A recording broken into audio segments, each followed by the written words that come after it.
Hello, I'm Severin Suzuki speaking for ECHO, the Environmental Children's Organization. We're a group of 12 and 13-year-olds trying to make a difference.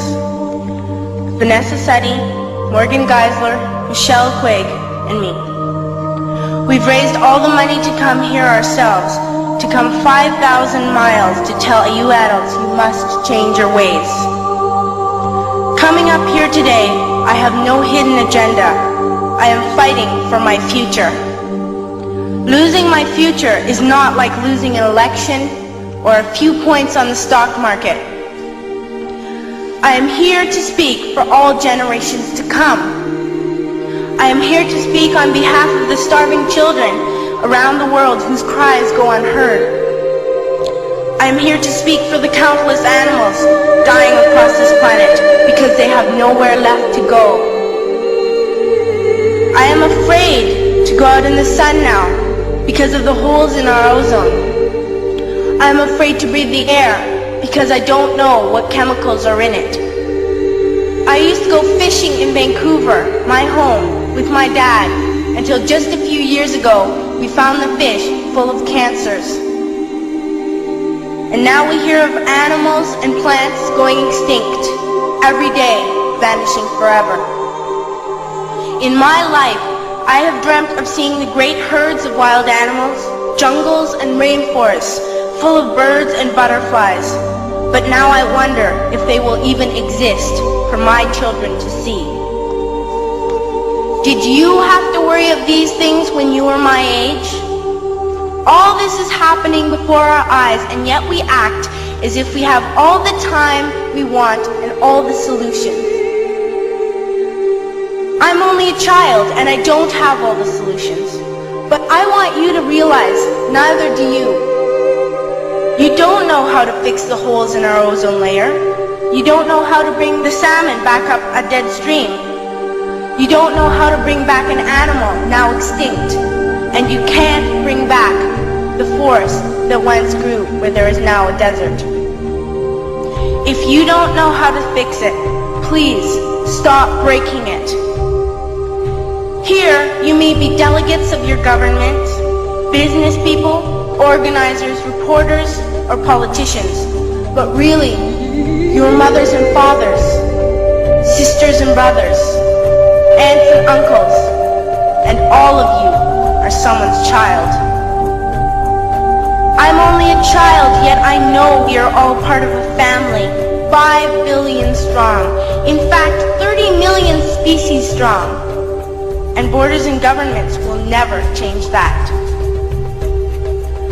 I'm only a child, yet I know we are all in this together and should act as one single world towards one single goal. In my anger, I am not blind, and in my fear, I am not afraid of telling the world how I feel. In my country, we make so much waste. We buy and throw away, and yet northern countries will not share with the needy. Even when we have more than enough, we are afraid to share. We are afraid to let go of some of our wealth. In Canada, we live the privileged life, with plenty of food, water, and shelter. We have watches, bicycles, computers, and television sets. The list could go on for 2 days. 2 days ago, here in Brazil, we were shocked when we spent time with some children living on the streets. This is what one child told us. I wish I was rich. And if I were, I would give all the street children food, clothes, medicines, shelter, and love and affection. If a child on the streets who has nothing is willing to share, why are we who have everything still so greedy? I can't stop thinking that these are children my own age, that it makes a tremendous difference where you are born. That I could be one of those children living in the favelas of Rio.